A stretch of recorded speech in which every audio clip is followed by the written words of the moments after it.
for other folks. I caught the bug back in 1995, and I was fresh out of graduate school with a degree in instructional technology, and I went to work for a marketing communications firm, a high-end one in Philadelphia, and they were already doing digital content and all kinds of digital marketing at the time, and they thought it was a natural fit to move into e-learning and offer that for their clients. But what had never occurred to them was, at the time, was to have e-learning for internal employees. Right away from the beginning, they were going after the same audience base that these organizations would market to anyway, and providing them training. And if Extended Enterprise wasn't born then, it was when I first became aware of it. So we worked with high-tech and telecom companies, and we educated their channel. And because it was Extended Enterprise and we weren't training employees, the budgets were 2 to 3 times as large as anything from an internal training hour in creating for CD-ROM content and then web-based content, because it was that much more important, and they looked at it as a business because they could track it back to measurable business results. I never forgot that. I spent a few years there developing and then leading the whole team developing content. But by a weird set of circumstances, I made my way into LMS sales and started leveraging the knowledge of Extended Enterprise right from day one. So I spent 13 years selling learning management systems, and in those 13 years, unlike any of my sales peers, I concentrated almost 100% of my personal prospecting and efforts to try to find Extended Enterprise opportunities. So looking for those same type of non-employee voluntary users and figuring out how we could sell our LMS to those organizations and provide a solution. And so I started thinking about this probably more than anybody that I've ever met, and I started grouping them years ago into the different types of Extended Enterprise learning systems, or excuse me, Extended Enterprise learning audiences, because each type or group had different measurable results that they were seeking and also different nuances from a functionality and a technical standpoint that needed to be accounted for. And if you could account for them, well, which I taught myself how to do, then you could provide better solutions at each of these 5 levels. And so that's what I'm going to share with you today is this grouping that I developed a long time ago that I think it still works today and continues to every company that I speak to, I put into one of these five buckets of the type of solutions or case studies that they perform. So at the end of last year, I left selling learning management systems, and I started or co-founded Talented Learning to be the Extended Enterprise hub in the world. There was no place to go where you get Extended Enterprise news and research and information and best practices and case studies. It was always just either buried in a vendor site, or the other analysts were just barely covering the topic at all as they focused on integrated talent management. So at Talented Learning, what we do is have these weekly webinars and have weekly blog posts on all things Extended Enterprise. And so that's too long of a preamble. I apologize for that, but it'll help set the stage why what we're going to do today and what you're going to get out of it here. But we'll take a step back to take a step forward on what is Extended Enterprise, what are the 5 different groups, what's the key thing about voluntary users, or key things that makes them different and you have to account for them differently. And we'll also talk about the tools that you need to get started in Extended Enterprise learning, what that actually means from a technology standpoint. So we'll have a full half hour here now, 26 minutes. For those of you that have been following along, you know that I'm verbose and fast talking, so here, let's get going. So what is Extended Enterprise? So I've already been defining it, but I think in its most simple definition is that it's any training that's geared towards an organization's non-employees. And so that's the big bucket. And that bucket is different depending on the type of organization that you are. So corporations and member-based organizations or associations or for-profit training companies, or the public sector at all different levels, or even the academic space are all core users of Extended Enterprise, and they have very different audiences. But the one thing that their audiences have in common is that they're all voluntary, and that's really the key. to extended enterprise, and difference between that and employee training is that because it's voluntary, you have to attract the users. You have to make them want to come, want to return, want to open up their wallet, want to take the time to consume that content, and that's a lot of effort. And it's something that training and development people aren't necessarily skilled at.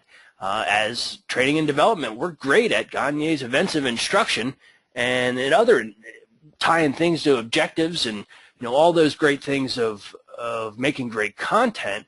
But very commonly, we don't have business backgrounds or MBAs or marketing degrees, and so that part of it is left behind. And if you're just worried about your internal employees, that aspect gets a whole lot easier, because guess what? You can just tell them they have to take training.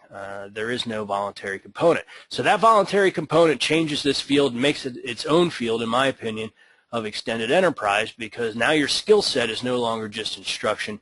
It is more broadly business and instruction. You're an instructional marketer, for lack of a better word. But the nice thing about extended enterprise learning is that it's extremely measurable, easy to measure.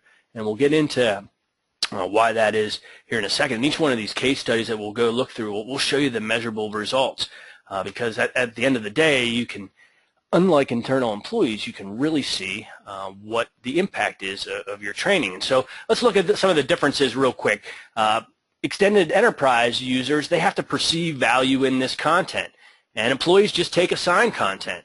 They don't look for internal employee LMSs. You don't see that 5-star rating turned on for organizations very often. They really don't care what you think of the course, and even if they do take evaluations, they're doing that in a private setting. But with extended enterprise, there's always 5-star ratings and the ability to comment and share that content, because they have to perceive value in it. They have to perceive so much value that many times they have to purchase the content. If you're a for-profit training company, you do not have a customer unless they purchase the content. So you have to take them over that hump of, one, needing the content, and then seeing that your value is better than somebody else's value. But for internal employees, content is due. It's I've reviewed now, as part of Talented Learning, I've reviewed 58 different learning management systems so far in 2014, and with each one of those, you like my instructional marketer? Hey, Steve, how are you? With each one of those LMSs, it's all focused around due dates and reoccurring due dates and expiry of due dates, and that's all it is focused with internal employees. There's not much interesting stuff about it. And so, in any case, extended enterprise don't have such a focus on that being due. Extended enterprise audiences have more than one outlet. So if you want to get project management help or help on how to use Intuit QuickBooks, you can go to countless sources, free and paid, that are available to get that. So they're buyers. They have choices, and so they have to want to go and buy your content or your series of content. But the employees, they just go to the corporate learning management system. That has everything that they're expected to take. Extended enterprise, they come from everywhere. They're coming from iPads, they're coming from Android devices, they're coming off laptops, and they're out in the field and they're traveling and they're doing it on their own time. They're at their kids' soccer games. So you don't know where they're coming from, how they're logging in. So you have to account for all those aspects of making it simple, where employees are typically doing it on the clock if they can get away with it and have already signed on to the network and have single sign-on access, no logins. And so it makes it all easy once you're inside the content. And so in a nutshell, the extended enterprise doesn't hate taking content. But for employees, they have content that's really worth hating. Because you can take and cut corners when there is that mandatory aspect. And so why do all these organizations want to train people that aren't their employee? For years in training and development, we have always, and we still have problems procuring budget to fund learning management systems to fund, proprietary content development, more proprietary content development. We want to do the simulations and gamification. You can't get any of that funded internally, especially when the economy is tight, because it's so hard to prove the value. But with extended enterprise, you can tie it to the actual business metrics, and as a result, money gets spent because it helps organizations make money. It helps salespeople sell better, your channels sell better. It improves customer satisfaction and customer retention by educating them. And so it translates into sales, the sale of content in itself. Now, if you're a for-profit company, that's great. You expect the sale of content to fund your organization. That's how you got into business. But if you're a corporation or even an association, you'll see that wasn't the primary business. And so now this is a new revenue stream to make money. And so extended enterprise goes from being a cost hog to being a profit center inside your organization. It's typically you only have to get your initial rounds of funding, and then the program will pay for itself, especially if you tie it to measurable business results. The other thing that you do is you save money, and it's all the same arguments that we've been using to try to procure that budget, that hard-to-find budget for our internal employees. You develop once, you can deploy many times. You can invest in the instructional design so that you have a consistent, efficacious product that'll, help change behavior using the best instructional technologies. You can have the ability to reach audiences that you would never be able to reach. You can save money on administration costs. You can save money on travel and instructor salaries. And so all the same arguments for saving money still exist with extended enterprise. It's the audience, if you believe in the kernel here, that a change of behavior inside your extended enterprise impacts your business, then you have all the saving money arguments, and then you also have all the making money. And then finally you have the shortened cycle time arguments. And when you add all three of those together, that is how you can get initial budget and continue to grow your organization. So how do you shorten cycle time? Well, just things like product rollouts. So if you can shorten a product rollout from 6 months to 3 months because you don't have to send a trainer around, then you enjoy 3 months of accelerated sales that you wouldn't have before. The same goes with franchises or dealers, opening up new franchises or dealers.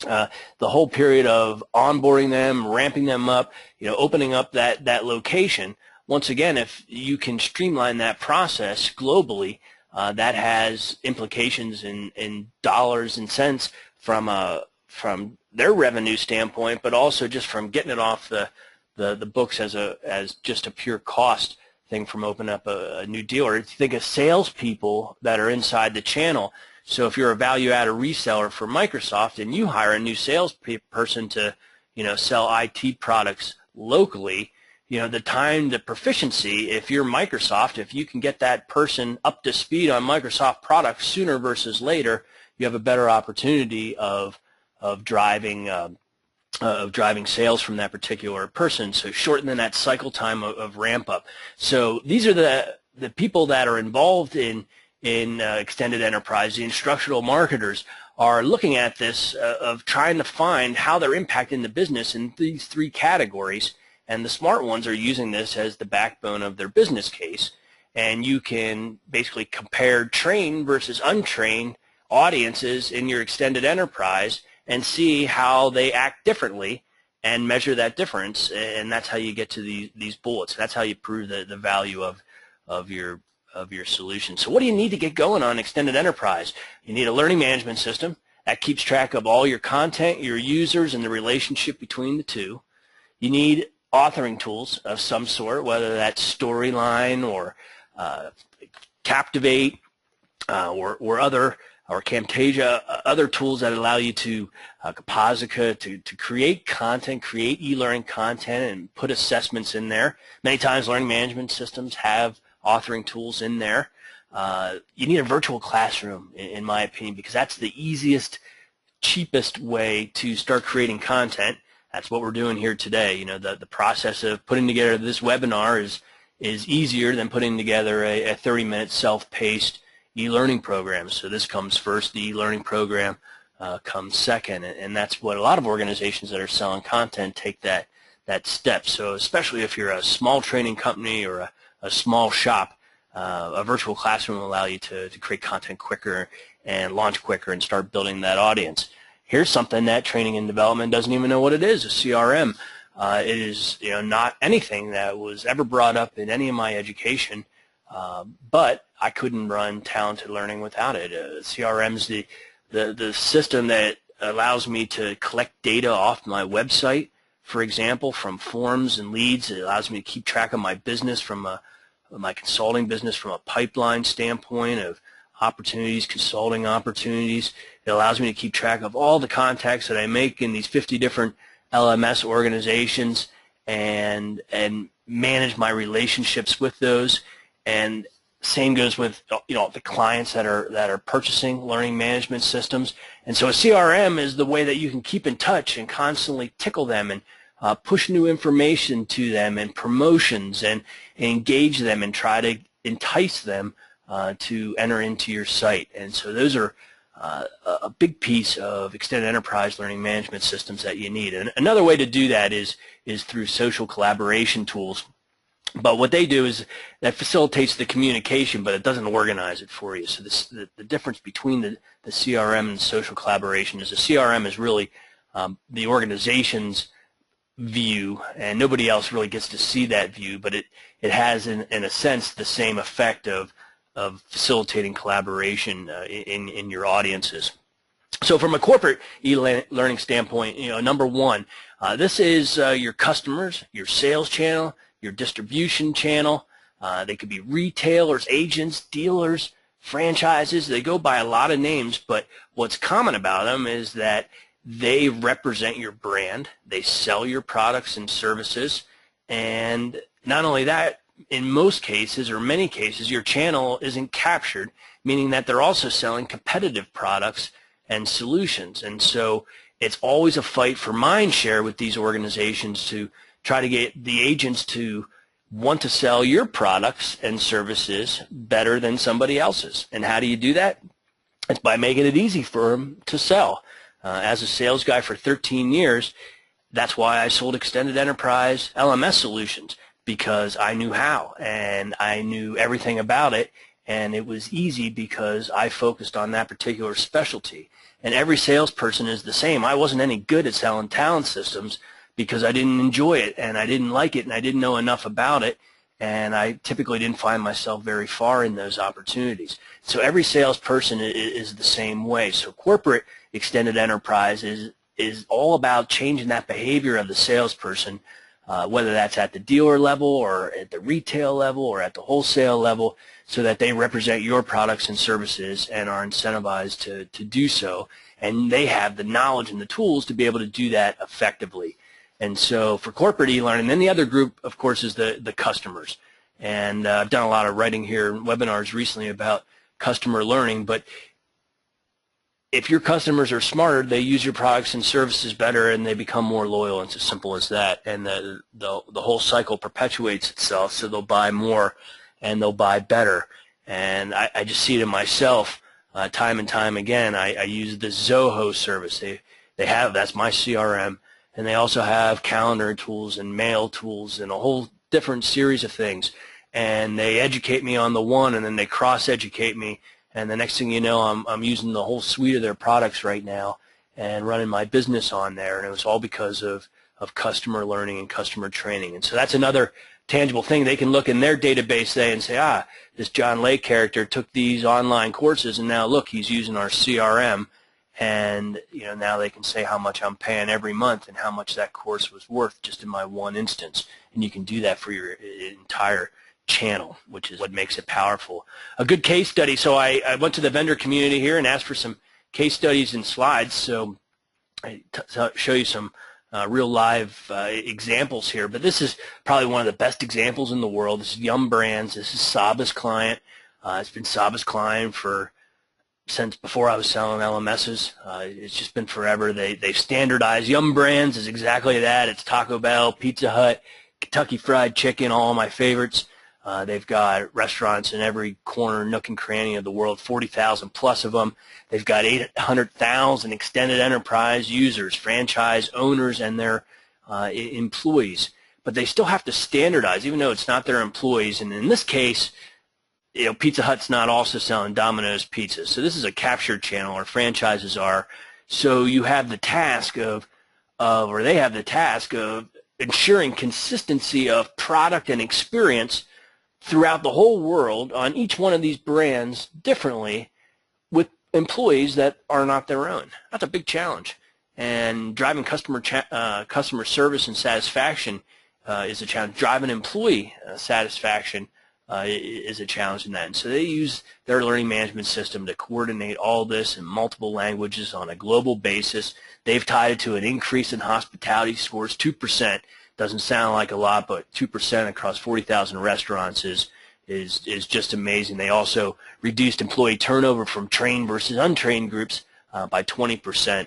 So their paltry investment in learning management, which may have been a couple $1 million over the years, pays for itself every day, in the terms of how big their business and how accelerated their business is because of learning.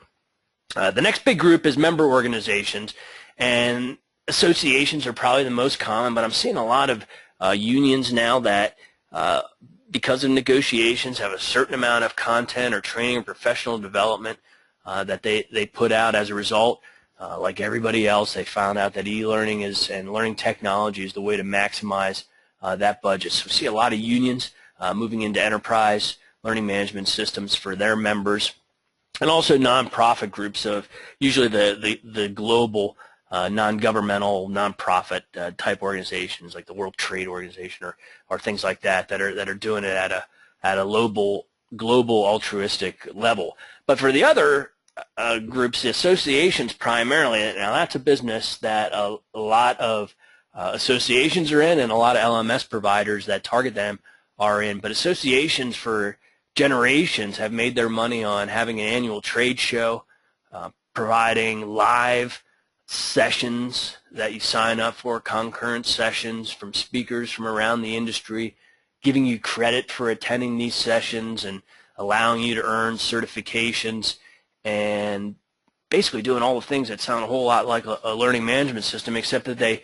typically didn't look at it like that. They're looking at it as more of a trade show or event management than they were learning management. But over the last decade, and more specifically since the evolution of the cloud providers, associations have stopped making all their money from these trade shows and from membership dues, but have made the lion's share of their revenue from the sale of content and certifications. And so they have migrated, and it's a common trend in almost all of these groups, but they've migrated now to being training companies that are creating the highest level professional education that they can on a particular topic for a group of professionals, and making money off of selling it to them and then selling them the updates and the recertification, and have generated a whole new stream of business. So this is a real exciting. They're pushing the edge. They have certain requirements in terms of the integration with association management software, and they also have very strong continuing education, professional development requirements. Top class here, LMS from WBT Systems, automated the American health insurance plans. They went from paper books that they were mailing out to 42,000 people to now having an LMS that serves 82,000 people a year, providing them certifications, pass tracks. They've increased member satisfaction. They've created a new stream of revenue. This is just a great example. The LMS facilitates cross-selling and recommendation of new products, and so they've used it, turned it into a marketing engine to sell content and certification to their audience groups. And very similar is for-profit training companies. They are almost exactly like associations. They have a niche topic. Talented Learning's topic is learning technology, but there's, you name it, from tree climbing. Talking to a for-profit training company that's centered around tree climbers, to auto mechanics, to glass repairmen, to anything. It exists in every mining and safety and leadership, and every single topic under the sun is covered, and there's a training company, big and small, that is creating and selling content associated with that. And so there's they have all the they probably have the hardest job at all, because there's not even any semblance of somebody else's employees being told what to do. 100% of their business is driven to that site, and 100% of their revenues is coming out of selling those professional consulting services. So these organizations, more than any, are the absolute best in tying marketing together with the instruction, and their revenue, or why they do that, is there is no other way. That's how they increase revenue. That's how they can maintain the relationship between their content and their users, or their business customers that they're selling to. The case studies here, there's thousands of them available in the industry. But Burt Rogers School, they provide real estate training. They have about 100,000 users a year. They do licensing and accreditation, so they send you through long curriculums and certify you along the way. It gives you the ability to actually go out and sell a house. So it's pretty serious integrated accreditation type software. They've tracked it now to millions of dollars they've saved on just automation of their business alone, from doing it the old-fashioned way of manually across those 100,000 users. So their solution is simple and straightforward, but valued in the millions of dollars, where they have a few $100,000 or maybe $1 million into the investment across this decade. So this is out of our friends from eLearning offered this one. The public sector is one that you wouldn't think about, but they have no other way to reach the public, because there's so many of the public that needs to be educated, and there's no way you can afford to put trainers out, or regional training centers. All those things are just underfunded in today's world, and so the public sector uses it for law enforcement, for first responders. The FBI has an academy that trains any local law enforcement officers. Covered Care California, the new Obamacare exchange that's at the state level, they're training the general public at large about their insurance choices and options and how to use the system. But they also use it to drive revenue. So there's a company called Access Planet. They're out of the UK in London, and they had this great case study. This is one of the best ones I uncovered here recently.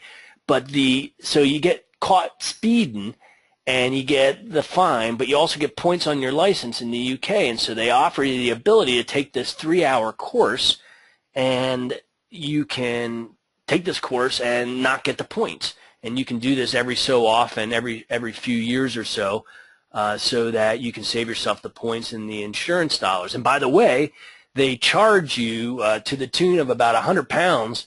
They got a variety of courses for different offenses, but £100, which is about $150 per course. And so now they are doing about 2,000 courses a month. So if you do the math, that's $300,000 of revenue that they're generating off of these courses, and they're getting people that are getting educated about not speeding. And so they generated a $3.6 million business and growing on speeders, and at the same time they've reduced their admin time by 70% and reduced costs to actually implement or manage all of these speeders. And so just one program, imagine your tax dollars being spent like that, as opposed to being taxed more to generate revenue across that. If you just look across where any of us live, it'd be staggering. And the last group here, as I run out of times, is the academic.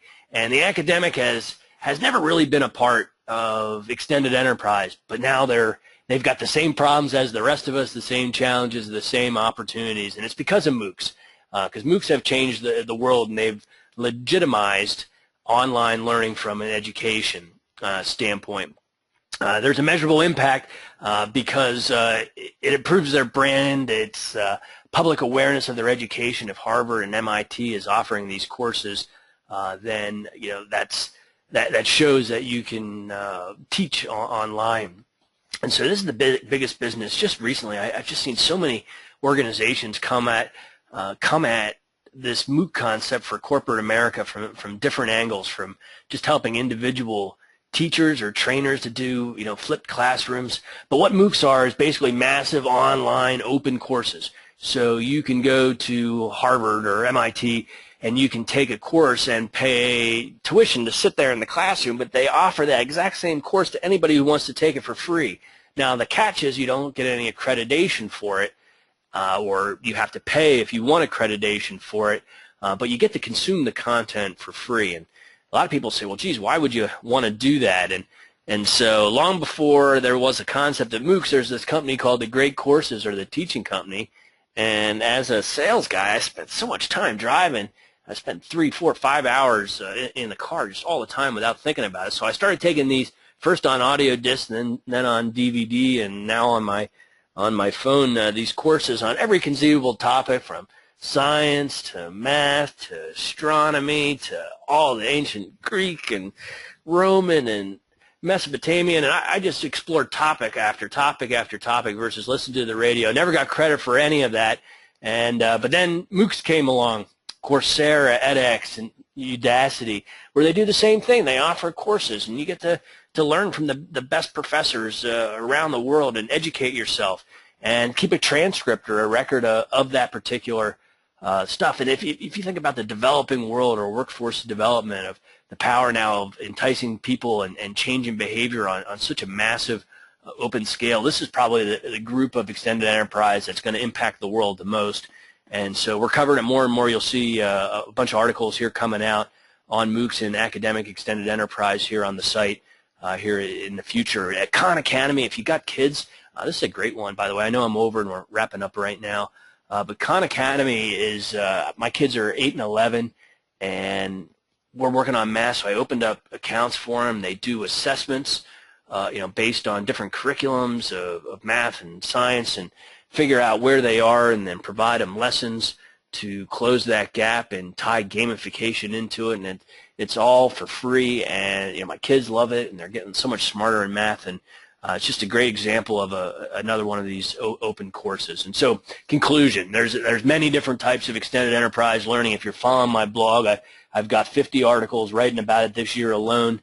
And if you look at my outline of what I want to write, I'm about 10% into it at this point. I just don't have enough time to get it all out on paper, but that's how much there is about these different topics. And so if you're involved in any of these topics on a daily basis, I encourage you to follow along with these webinars, and also on the blog, as you'll inevitably find gems here that'll help you in your day-to-day, because it's all based on these case studies and talking to clients and talking to vendors, and not just what I think, even though bring those years of experience. But without a doubt, the key thing is that extended enterprise is about those voluntary users, and as a result, you need the combination of marketing and education, and as a result, you need to be able to measure and prove your worth to the business, because it is a higher funded operation to influence the marketing place. So you have to get smart about the business aspects, and you can always get help at our website. Next week's webinar, I'm actually going to be hosted by BlueVolt LMS, and BlueVolt is a company that really focuses on channel education, and they bring together these great ecosystems of training their channel of manufacturing and tool manufacturing. And so I'll be presenting with Kelly, their sales director, and together we'll talk about how to build a certified channel program, so how to train and certify your channel, and then we'll go into deeper here into some good case studies, and hopefully give you some good information here that's tangible. It's actually going to be an hour session, so we're really going to roll up our sleeves and get into it. You can get on talentedlearning.com/webinars and keep track of what's coming up from a webinar standpoint. But through 2014, we've got the top 15 features of extended enterprise, how to build the business case, how to trade in your LMS if you have one right now, 5 critical steps to launching your extended enterprise program, so things to think about and prepare so that you can be successful. And then we're going to really dig into the social learning in the extended enterprise, and where it really has application, or a lot more application, we believe, than in internal employees. So that's what's coming up.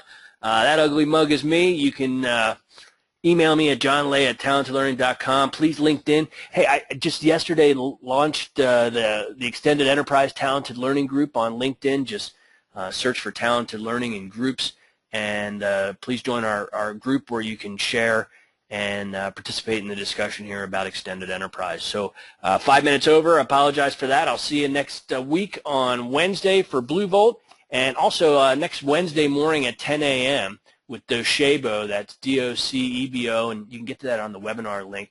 I'll be sitting on a panel with 3 other MOOC experts. I'm the least expert of the 4 that are sitting, from college professors to implementers of MOOC technology, and we're going to talk about all things MOOC and have that discussion facilitated by Docebo, COO Josh Squires rather, and so that'll be a good session here next Wednesday morning. So jump on our website, register for those, and look forward to seeing you on future sessions. Thanks. And I see there is some questions, so I will answer these questions individually and follow up with you here via email. Thanks, and have a great day.